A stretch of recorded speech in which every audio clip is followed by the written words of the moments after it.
يا أهلا وسهلا بيكم في فيديو جديد ومعاكم محمد سامي من قناتكم لحظة حسم. النهاردة هنتكلم عن هدف مشترك بين كل البشر على اختلاف ثقافاتهم وأعمارهم: تحقيق السعادة في حياتك، مشاعر وعادات بتوصلك للسعادة الحقيقية والمستدامة. مين فينا مش بيحلم بالسعادة؟ كلنا بنسعى ليها، بنربطها بالفلوس، بالنجاح الوظيفي، بالعلاقات المثالية، أو حتى بامتلاك أشياء معينة. بنفتكر إن السعادة هي حالة بتجيلنا فجأة لما نحقق حاجة معينة، لكن الحقيقة إن السعادة مش محطة بنوصل لها، لا دي رحلة مستمرة، وهي مهارة كمان بنتعلمها وبنمارسها كل يوم بشكل واعي ومقصود. كتير مننا بيقع في فخ البحث عن السعادة في الأماكن الغلط. بنشتري حاجات ملهاش لازمة، بنقارن نفسنا بالآخرين على السوشيال ميديا، واللي بنشوفه مجرد واجهة لحياتهم. بنركز على اللي ناقصنا مش على اللي عندنا، وبنطارد الكمال المستحيل. النتيجة بتكون شعور دايم بالنقص وعدم الرضا، حتى لو حققنا إنجازات كبيرة. بنكتشف إن السعادة اللي بندور عليها كانت جوانا طول الوقت، بس محتاجين نفتح عينينا وقلوبنا ليها ونعرف إزاي نغذيها. في الفيديو ده مش بس هنقنعك بإن السعادة اختيار وممكن تكتسبها وتنميها، لكن كمان هنفهمك المبادئ العلمية والنفسية اللي بتحكم السعادة البشرية من علم النفس الإيجابي وعلم الأعصاب. وهنشاركك مشاعر وعادات بسيطة جدا وعملية تقدر تطبقها من النهاردة عشان تبدأ رحلتك نحو السعادة الحقيقية والمستدامة، وتغير طريقة تفكيرك وشعورك تجاه الحياة. يلا بينا نكتشف مفاتيح السعادة اللي بين إيديك، ونطلق العنان لبهجة داخلية لا تنضب. ليه السعي للسعادة مهم جداً لحياتك؟ المكاسب الحقيقية والفوائد الشاملة. بيحسن صحتك الجسدية والنفسية Holistic Well-being. الناس السعيدة بيكون جهازهم المناعي أقوى، وبيكونوا أقل عرضة للأمراض المزمنة، وكمان بيعيشوا فترة أطول. على الصعيد النفسي، السعادة بتقلل بشكل كبير من القلق، الاكتئاب والتوتر، وبتزود مرونتك النفسية. بيزود إنتاجيتك وإبداعك boosted productivity and creativity.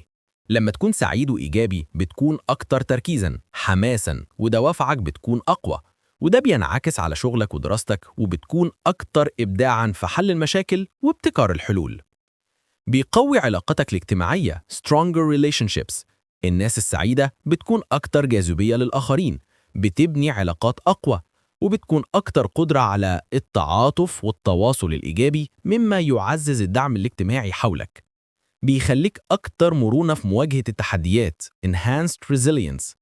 السعادة بتديك قوة داخلية وقدرة على التكيف مع الصعوبات، وبتشوف المشاكل كفرص للتعلم والنمو مش نهايات للعالم، وده بيحميك من الانهيار في الأزمات. بيفتح لك أبواب جديدة وغير متوقعة unlocking new opportunities and unexpected ones. النظرة الإيجابية بتخليك تشوف الإمكانيات اللي ممكن تكون مش واضحة للآخرين، وتستغل الفرص اللي بتظهر في طريقك بشكل أفضل. مشاعر وعادات يومية توصلك للسعادة الحقيقية بناء على علم النفس الإيجابي. المشاعر: الامتنان والتقدير الواعي conscious gratitude and appreciation. المبدأ العلمي: ممارسة الامتنان بتغير كيمياء الدماغ وبتزيد من إفراز هرمونات السعادة زي الدوبامين والسيروتونين. كل يوم خصص 5 دقايق بس تفكر فيها في 3 حاجات انت ممتن لوجودها في حياتك. ممكن تكون حاجات بسيطة جدا زي كوباية القهوة الصباحية، أو إنك بصحة كويسة، أو وجود سقف فوق راسك، أو مكالمة من شخص بتحبه. اكتبهم في دفتر امتنان أو حتى قولهم بصوت عالي. العادات: العطاء وخدمة الآخرين، أو proactive giving and altruism. المبدأ العلمي: العطاء ينشط مراكز المكافأة في الدماغ reward centers ويزيد من مشاعر الرضا والترابط الاجتماعي. لما بتساعد حد أو بتقدم خدمة من غير ما تستنى مقابل، بتحس بسعادة ورضا داخلي لا يوصف. ممكن تكون مساعدة بسيطة للزميل في الشغل، التبرع لوقتك أو بفلوس لمؤسسة خيرية، أو حتى كلمة تشجيع. العطاء بيخرجك من دايرة أنا ويربطك بالكون كله.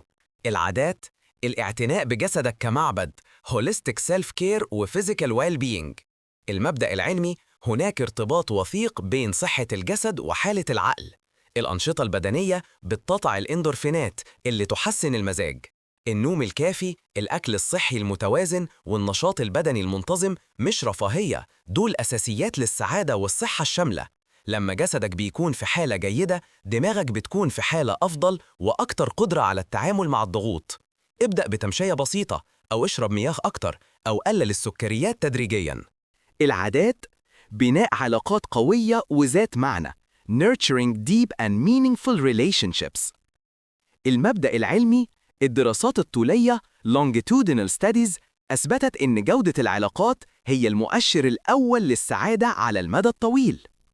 خصص وقت للناس اللي بتحبهم ويهموهم بيك بصدق، عيلتك، أصحابك المقربين.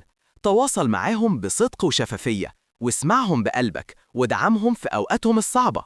العلاقات الإنسانية الحقيقية بتديك شعور عميق بالأمان، الانتماء والحب غير المشروط. الخلاصة: السعادة اختيار يومي وليست قدر محتوم. تذكر، السعادة مش حدث خارجي بتنتظره، هي حالة داخلية بتصنعها بنفسك من خلال المشاعر اللي بتختارها كل يوم والعادات اللي بتبنيها في حياتك. ابدأ اليوم بتطبيق عادة واحدة بس من دول، وشوف إزاي حياتك هتتغير للأحسن وتتوهج بالبهجة. يا رب يكون الفيديو ده ألهمكم وبدأ يفتح أفكار جديدة. شاركنا في التعليقات إيه أول عادة سعادة هتبدأها النهاردة، وما تنسوش تعملوا لايك للفيديو وتشتركوا في القناة عشان توصلكم كل الفيديوهات الجديدة. أشوفكم على خير.